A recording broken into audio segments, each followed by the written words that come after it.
うわ、そういうお金持ちになる神様だよ。写真撮んの。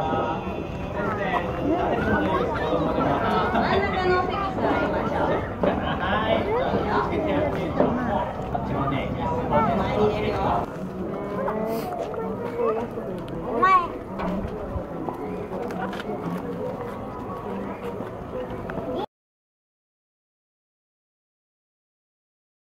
いる？ヤギさん食べるかな？おいで。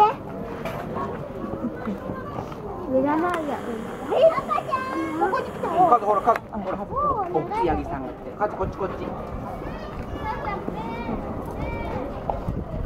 一番上手にかけた方には、なんと豪華なプレゼントが用意されていますので。はい、そうなんです。なんとね、景品が用意されてますので、ぜひね、皆さん、我こそはって思う方はね、ぜひどんどん参加していってください。はい、お絵かき上手なお友達、あとは画力なら誰にも負けないという大人の方のためのお題も準備しております。ちょっと難しい動画。